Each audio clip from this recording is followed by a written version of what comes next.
여러분의 삶에서도 그런 것 같아요. 내가 지금 사는 게 너무 치열하게 살고 있는데 힘들다, 위태위태할 수 있어요. 기둥이 하나밖에 없으면 이 기둥이 무너지는 순간 삶이 한번 무너지게 되어 있어요. 내가 또 다른 내 일과 박사과정이 아닌 무언가에 있어서 나를 진짜 즐겁게 채워줄 수 있는 또 다른 기둥을 마련하는 게 중요할 것 같아요.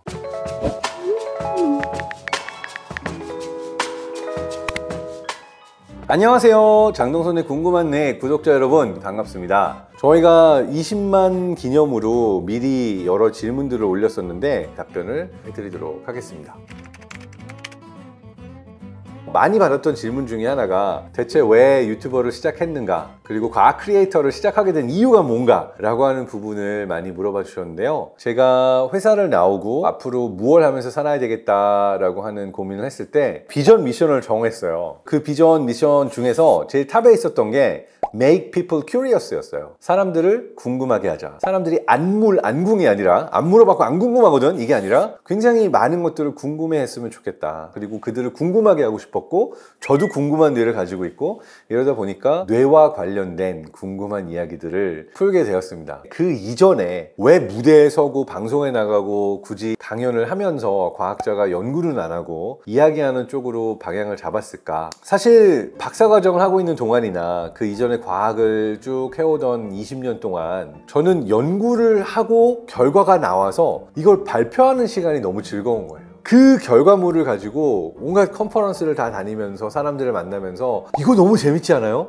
너무너무 재밌지 않아요? 그 결과들을 이야기하는 게 너무 좋았어요. 그래가지고 몸이 아파도 괴로워도 어디 가서 과학 이야기를 하는 게 굉장히 즐겁다라는 거를 느끼면서 내 눈이 반짝반짝 하면서 말하고 있을 때 상대방도 눈이 반짝반짝 하면서 재밌어 라고 하면 너무너무 행복한 거죠. 그래서 이걸 어느 순간 굉장히 아팠던 어느 날, 아파가지고 목소리도 안 나오고 말도 안 나오고 실험실에 겨우 몸을 질질 끌고 가가지고 앉아 있는데 갑자기 재밌는 연구 얘기 나오니까 눈이 번쩍 뜨이면서 나도 모르게 토론에 참여하고 있는 저를 보면서 옆에 연구 주도하는 분이 너도 참 징하다, 찐이다, 약간 이런 종류의 이제 이야기를 하는 걸 딱 보고 아, 이게 내 업이구나 라고 생각을 해가지고 과학 커뮤니케이터를 시작하게 됐어요.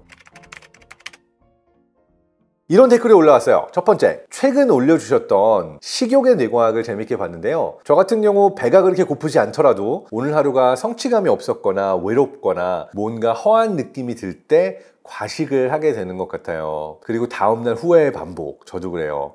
이런 심리적인 결핍 같은 것들이 식욕에 영향을 많이 주기도 하나요? 저 같은 사람들이 슬기롭게 식욕을 제어하는 방법이 있을까요? 오늘 하루 성취감이 없었거나 외롭거나 허하다라고 하셨잖아요.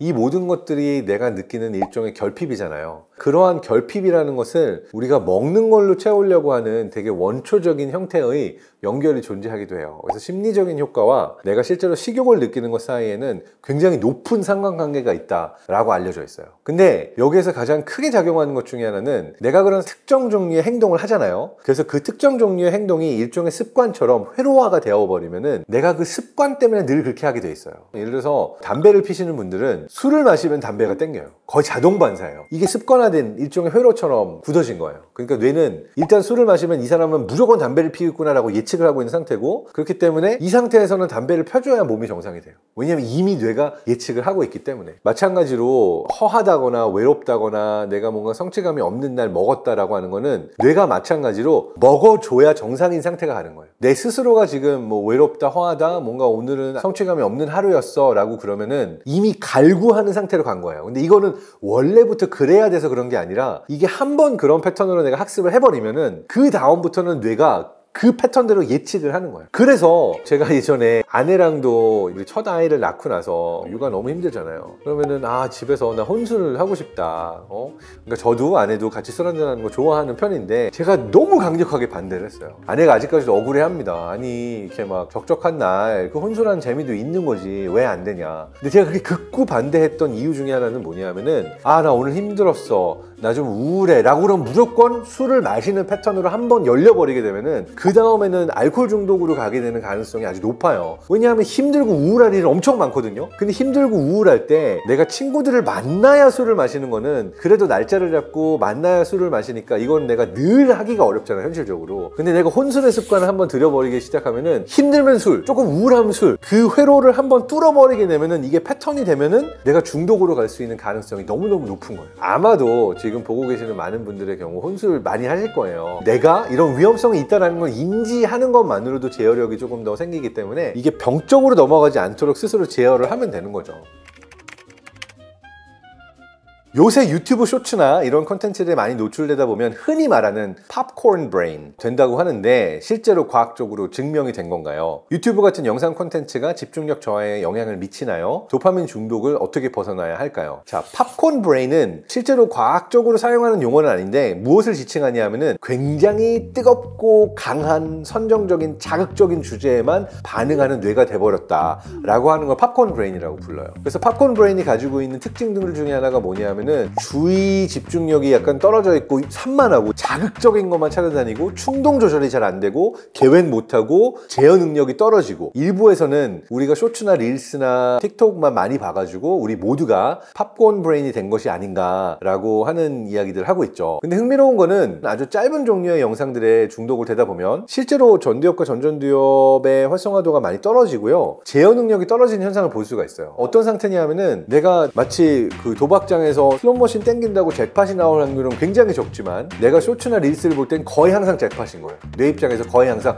요것도 재밌네? 요것도 재밌네? 이게 사실은 집중하고 있는 상태라고 보기보다는 계속해서 일종의 보상이 와버리니까 어느 순간 나의 의지로 보고 있는 것이 아니라 내가 내 주도권을 뺏겨서 자동 반응으로 자극에 반응하고 하는 형태로 가고 있다. 사실은 뇌의 집중력 저하도 시키고 있다고 볼 수가 있어요. 그렇다면 여기에 처방이 뭐냐? 사실은 책을 읽는 거예요. 왜냐하면 책을 읽는다는 거는 굉장히 주도적으로 읽는 거거든요. 내가 문장을 어디에서 멈췄다가 어디까지 읽고 내 스스로 이 문장을 읽으면서 나는 이런 경우가 있나?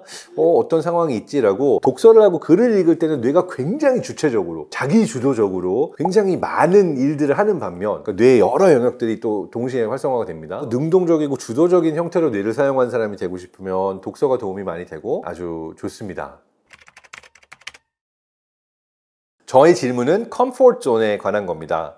요즘 들어서 자신의 컴포트 존을 벗어나라는 조언을 많이 볼 수 있는데요. 자칫 잘못하다가는 컴포트 하지도 제대로 도전해보지도 못하는 교착 상태에 빠진다는 생각에 요즘 고민이 듭니다. 때로는 컴포트 존이 꼭 필요한 것 같은데 언제 거기를 벗어나야 하는지와 쉬어야 하는지를 구분할 수 있을까요? 컴포트 존은 되게 중요해요. 그러니까 컴포트 존이라는 게 뇌의 입장에서는 삶의 패턴과 루틴이에요. 예측 가능성. 1차적으로 내가 컴포트 존이 어디고 어떤 컴포트 존에서 얼마만큼 편안함을 느끼고 있는가에 대한 스스로의 인지가 필요하고 그것 자체도 힘이에요. 내가 배부르고 등 따시고 먹어둔 게 있어야지만 어디 오지에 가서 3박 4일 동안 먹지 않고 자지 않고 버틸 수 있는 거지 이미 힘들게 살고 있는데 내가 그거를 이길 수 있을 리가 만무하잖아요. 그러니까 내 컴포트 존은 소중한 거고 중요한 건데 그 컴포트 존에서 혁신이 일어나거나 새로운 변화가 일어나거나 하는 건 굉장히 어려워요. 왜냐하면 대부분의 사람들이 최대한 뇌를 안 쓰는 방향으로 가려고 해요. 그 이유는 우리 몸 전체의 에너지 소모량의 20에서 25%가 뇌이기 때문에 뇌는 최대한 에너지를 아끼려고 합니다. 이미 가봤던 길이 있거나 내가 쓸 수 있는 회로가 있으면 그거를 재활용해서 쓰는 거를 되게 좋아하는 편이거든요. 그래서 컴포트 존을 벗어나라라고 하는 건 스스로의 컴포트 존을 알고 어디가 불편한지를 알면 조금씩 탐험을 나갔다가 돌아오는 걸로 시작을 하고 그러다가 한번 크게 정말 찬물에 뛰어드는 연습을 하는 거죠. 그걸 반복하면서 수영을 배우는 거죠. 예전엔 안 그랬는데 요즘에는 친구, 가족, 심지어 남자친구와 대화를 하는 도중에 제가 관심이 없는 주제가 나오면 대화를 하기 너무 힘들어졌어요. 상대방이 어떤 말을 하든 귀에 안 들어오고 빨리 대화를 끝내고 싶고 더 이상 듣고 싶지 않달까요? 사실 제가 관심 없는 분야를 잘 들어야 제 안의 세계를 확장시킬 수 있을 것 같은데 점점 제 세계를 제가 좁게 만드는 것 같아 걱정이에요. 간단하게 말하면 이유는 이거예요. 뇌가 이미 상대방에 대해서 예측이 된다라고 생각을 한 거예요. 그러니까 도파민이라고 하는 신경전달 물질이 단순히 쾌락과 기쁨에만 관여하는 게 아니라 우리의 동기부여, 그러니까 뭔가를 하고 싶다, 배우고 싶다, 더 듣고 싶다, 이것 역시도 도파민을 통해서 만들어지거든요. 도파민이 분비되는 메커니즘이 참 재밌는 게 뭔가 이미 예측이 돼서 알고 있는 것에 대해서는 잘 분비가 되지 않아요. 뇌가 어느 정도 파악을 하고 예측 모델을 만들어 놨기 때문에 이들이 하는 얘기에 대해서 예측이 된다라고 생각이 되고 새로운 게 아닌 거죠. 근데 되게 재밌는 게 청각에 있어서 이 신경세포, 뉴런들의 방향성이 외부의 소리를 뇌 안쪽으로 전달하는 방향의 회로가 있고요, 뇌 안쪽에서 뇌 바깥쪽으로 전달하는 회로의 방향성이 있어요. 되게 재밌는 게 이 청각 신경세포의 방향성이 90%가 한쪽 방향이에요. 언뜻 생각하면 바깥쪽에서 안으로 들어가는 게 90%일 것 같잖아요. 감각기관이니까. 실제로는 반대로예요. 90%가 뇌 안쪽에서 바깥쪽으로 오는 쪽이고, 그 얘기는 뭐냐면 우리는 외부에서 무슨 소리가 들리고 무슨 얘기가 들리건 내가 예측하는 거에 따라서 듣고 안 듣고 하는 게 90%인 거예요. 자, 이걸로 보게 되면은 이미 내가 예측하고 있거나 듣고 싶어 하거나 내가 선택하는 정보들을 듣는 거예요. 그러니까 여러분은 한국어를 듣고 뭐 여러분의 이름을 불러주거나 재밌는 얘기가 나오면 듣는 거고, 아니면은 걸러지는 거죠. 예를 들어서 제가 모든 얘기들을 갑자기 독일어로 하기 시작하면은 독일어 알아듣는 사람은 재밌다 이러겠지만, 아닌 사람들은 딱 한 30초 만에 아무런 의미 없는 노이즈처럼 들릴 거예요. 소리라고 다 소리인 게 아니라 내가 반응을 하는 종류의 소리들이 있고 내가 그걸 필터해서 듣는 거죠. 자, 그럼 돌아와서 대화에 있어서는 내가 대화의 내용에 대해서도 어느 정도 예측이 되는 거고, 그러다 보니까 이 소리 자체에 대해서도 필터를 넣는 건데, 안 그러려면은 어떻게 해야 되느냐. 우리가 어느 정도 사람들을 알고 우리가 이 사람들에 대한 모델이 뇌 안에 생겨버리면은 잘 안 바뀌어요. 그래서 옛날 친구, 오랜 친구들을 만나는 게 편안함도 있지만, 이들은 고등학교 때, 대학교 때 알고 있던 내가 그 이후로 세상에 나가서 얼마나 바뀌었는지를 잘 실감하지 못하는 경우들이 많아요. 자, 우리가 어느 한 시점에서 이걸 보려고 할 때 최대 몇 개의 면까지 볼 수 있을까요? 아무리 돌려봐도 최대 내가 한 시점에서 볼 수 있는 면은 3면이에요. 근데 직육면체니까 얘가 가지고 있는 면은 6개잖아요. 실제로 6개 면인데 내 시점에서 볼 수 있는 거는 아무리 좋은 각도에서 봐도 3개밖에 없는 거예요. 심지어 이 직육면체조차도 3면밖에 볼 수가 없는데, 사람은 도대체 얼마나 많은 면들을 갖고 있을까요? 우리는 직육면체보다는 더 많은 면을 갖고 있지 않을까요? 그런데도 우리는 대부분 이 사람은 이래, 이 사람 이런 면을 갖고 있어 라고 보이는 면만을 가지고 그 사람을 판단하게 되어 있죠. 그러니까 내가 보이는 면 뒤에 얼마나 많은 보이지 않는 면들이 있을까, 이러한 질문을 스스로에게 던지고 그 숨겨진 면들은 뭘까, 이러면은 사람을 보는 게 재밌어요. 예를 들어서 오랫동안 결혼해서 살고 그러면 내가 이 사람 다 안다고 생각하잖아요. 내가 어떻게 다 알겠어요? 내가 알지 못하고 보지 못하는 어떤 면들이 분명히 숨어 있을 텐데, 그래서 저는 우리가 서로의 보이지 않는 면이 있다라는 거를 보지는 못해도 짐작이라도 해주고, 그 다음에 보이지 않는 면이 있다라고 하는 거를 늘 나 스스로에게 얘기를 하는 게 되게 중요하다고 생각해요.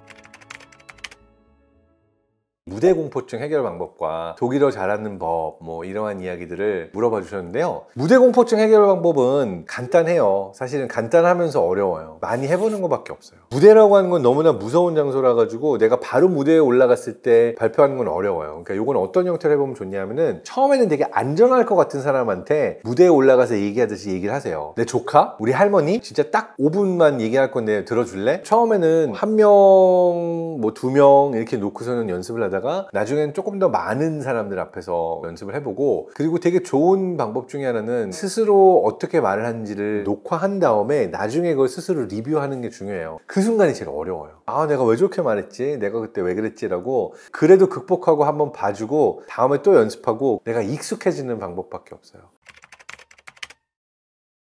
박사님 안녕하세요. 이제 공대생으로 석사를 마치고 곧 미국에서 박사 시작하는데 축하드립니다. 매주 치열하게 사는 게 교수님과 위클리 미팅이 끝난 시점에는 작은 성취감으로 채워지기도 하지만 지치기도 많이 지치네요. 앞으로 5년은 박사 생활을 해야 될 텐데 지속성 있게 유의미하게 박사 생활을 마무리할 수 있는 팁을 주실 수 있을까요? 일단은 또 다른 삶의 기둥을 하나 만드셔야 돼요. 모든 이들에게 할 수 있는 얘기입니다. 박사과정뿐만 아니라 내가 뭐 회사의 모든 거를 다 바쳐가지고 여기가 내 삶을 지지하는 기둥이다, 또는 나는 뭐 이 일만이 나의 삶이다라고 하는 기둥이 하나밖에 없으면 이 기둥이 무너지는 순간 삶이 한번 무너지게 되어 있어요. 그런데 내가 여러 개의 기둥을 만들어 놓으면은 이쪽이 좀 흔들리더라도 다른 기둥에 의지를 할 수가 있어요. 내가 또 다른 내 일과 박사과정이 아닌 무언가에 있어서 나를 진짜 즐겁게 채워줄 수 있는 또 다른 기둥을 마련하는 게 중요할 것 같아요. 그리고 여러분의 삶에서도 그런 것 같아요. 내가 지금 사는 게 너무 치열하게 살고 있는데 힘들다, 위태위태할 수 있어요. 내가 몇 개의 기둥이 있어야 됩니다. 그러니까 저의 경우에는 보면은 가족이 되게 큰 기둥이고 나의 일도 마찬가지죠. 유튜브도 지금 새로운 기둥으로 세우고 있는 중이고 여러분 덕분에 이 기둥이 커가고 있습니다. 그래서 저는 기둥을 여러 개를 놓고 삶을 바쳐 나가는데 앞으로의 삶, 특히 AI 시대의 삶에서는 그러한 부분들이 더 많이 있어야 될 것 같아요. 그 말씀을 드리고 싶습니다.